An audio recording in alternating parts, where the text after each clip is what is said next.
बिस्मिल्लाहिर्रहमानिर्रहीम। उम्मीद है आप सब खैरियत से होंगे और हम आपको आज फार्मेसी प्रैक्टिस क्या चीज़ है इसके बारे में थोड़ा सा आगाह कर दें, क्योंकि मैंने इससे पहले भी इस तरह की वीडियो बनाई है लेकिन शायद उसमें पूरी वजाहत ना कर सका कि आपको समझा सकूं। तो ये वीडियो को आखिर तक देखें कि कानून हमें क्या कहता है।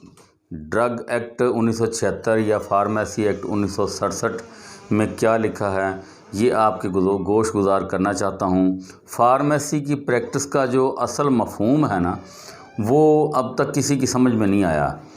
अब जब कहा जाता है कि फार्मेसी की प्रैक्टिस आपको इजाज़त कर दे दी गई है या अलाउ कर दी गई है, तो इसका मतलब ये नहीं होता कि हम मेडिकल स्टोर या किसी फार्मेसी पर बैठकर मरीज़ों को चेक करें या प्रिस्क्रिप्शन करें और हमें उसकी इजाज़त मिल गई है।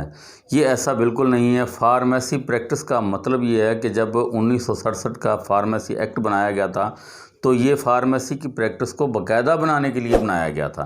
फार्मेसी की प्रैक्टिस क्या चीज़ है कि जो बंदा जिस शोबे में है वो वहाँ पर अपनी फार्मेसी की प्रैक्टिस कर रहा है। अभी देख लें कि फार्मासिस्ट है, अगर वो फार्मेसी पर बैठा तो फार्मेसी की प्रैक्टिस कर रहा है, यानी नुस्खा बनाकर एमबीबीएस के डॉक्टर के नुस्खे के मुताबिक दवाइयाँ बनाकर डिस्पेंसिंग करके मरीज़ को दे रहा है, उसका यही काम है सिर्फ। और अगर कोई किसी हॉस्पिटल में है तो वहाँ पर अद्वियात को कंट्रोल करता है। अगर वो ड्रग इंस्पेक्टर है तो वो अपनी उस लेवल की फार्मेसी प्रैक्टिस कर रहा है कि वो मेडिकल स्टोरों को चेक करता है। अगर कोई फार्मासिस्ट किसी इंडस्ट्री में काम करता है तो वो फार्मेसी की प्रैक्टिस उस लिहाज से कर रहा है कि वो मेडिसिन बना रहा है। अगर कोई फार्मासिस्ट किसी कॉलेज में या यूनिवर्सिटी में पढ़ा रहा है, टीचिंग कर रहा है, तो उसका मतलब भी ये है कि वो अपनी फार्मेसी की प्रैक्टिस कर रहा है कॉलेज के ज़रिए से। तो फार्मेसी प्रैक्टिस का मतलब असल में ये है। कोई फार्मासिस्ट डिस्ट्रीब्यूशन में बैठा है तो वो वहाँ पे अद्वियात को डिस्ट्रीब्यूट कर रहा है। तो इसका मतलब ये सिर्फ़ और सिर्फ ये है कि फार्मेसी की प्रैक्टिस उस शोबे के लिहाज से उसका उतना ही काम है जितना उसको बताया गया है या जितना वो कर रहा है। प्रेस्क्रिप्शन का मतलब कभी भी ये नहीं हो सकता कि ये फार्मेसी की प्रैक्टिस है, क्योंकि प्रैक्टिस बिल्कुल ही नहीं होती फार्मेसी की या फार्मासिस्ट या असिस्टेंट फार्मासिस्ट के ज़ुमरे में नहीं आती। प्रैक्टिस और चीज़ है और प्रेस्क्रिप्शन और चीज़ है। यानी क्लिनिक बनाकर नुस्खा लिखना, अद्वियात मरीज़ों को देकर इलाज करना, ये और चीज़ है और फार्मेसी की प्रैक्टिस और चीज़ है। फार्मेसी की प्रैक्टिस में सिर्फ़ और सिर्फ डॉक्टर के नुस्खा के मुताबिक अद्वियात फ़रोख्त करना है या अद्वियात की मेंटेन करना या उनका टेम्परेचर कंट्रोल या उनकी हिफाजत की ज़िम्मेदारी फार्मासिस्ट की है। वो इतना ही काम कर सकता है, इससे अलावा कुछ नहीं कर सकता। पहले भी आज से जब ये 1967 से पहले 1958 का जब कानून बना था ना, तो उस वक्त बहुत कम पढ़े लिखे लोग थे। यानी प्राइमरी पास को भी ड्रग इंस्पेक्टर लगा दिया गया और क्वालिटी कंट्रोल बोर्ड का सेक्रेटरी बना दिया गया।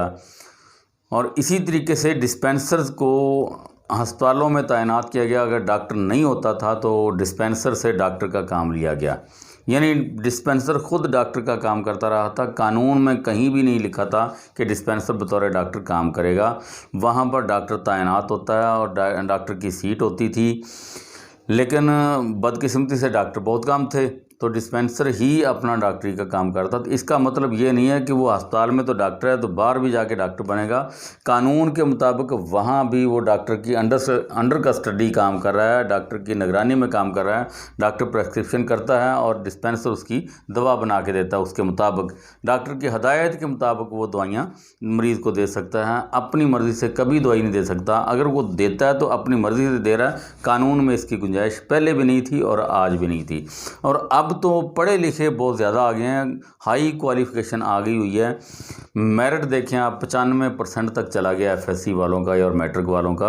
तो अब पढ़े लिखे बहुत ज़्यादा आ गए हैं, एमबीबीएस भी बहुत ज़्यादा आ गए हैं, फार्मासिस्ट भी बहुत ज़्यादा आ गए हैं। इसीलिए उन्होंने कहा कि डिस्पेंसर से आला क्वालिटी असिस्टेंट फार्मासिस्ट की है या फार्मेसी टेक्नीशियन की है, इनसे आला क्वालिटी जो है वो फार्मासिस्ट की है। तो उनसे ज़्यादा एमबीबीएस ज़्यादा पढ़ा लिखा। तो वही उसको ही अलाउ है कि वो अपनी प्रैक्टिस कर सके या क्लिनिक बनाकर उसमें प्रेस्क्रिप्शन कर सके।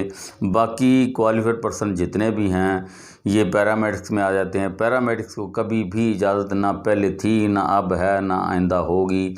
ये मैंने पहले वाली वीडियो में भी बताया है कि अदालत ने भी ये पैरामेडिक्स का केस जो है वो डिसमिस कर दिया है और उनके ख़िलाफ़ ये फ़ैसला आया है।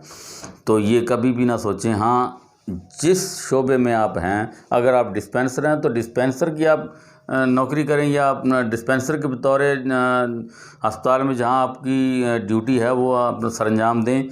अगर असिस्टेंट फार्मासिस्ट है या कोई फार्मेसी टेक्नीशियन है या असिस्टेंट या फार्मासिस्ट है, वो फार्मेसी या मेडिकल स्टोर बनाए और अपना काम करे।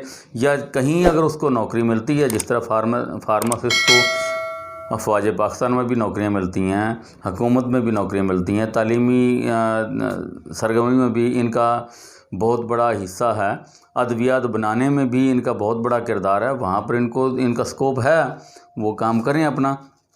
और इससे असिस्टेंट फार्मासिस्ट को ये इजाज़त दी गई है कि वो अपने मेडिकल स्टोर बनाएं और काम करें। अपने मेडिकल स्टोर बनाकर अपना रोज़गार अच्छा कमा सकते हैं। प्रैक्टिस करने की ज़रूरत ही क्या है, क्योंकि ये हुकूमत पाकिस्तान नहीं मानती, अपना कानून भी नहीं मानता। इसलिए इस पर सब्र करना पड़ेगा और इसी पर इक्तफ़ा करना पड़ेगा। वस्सलाम।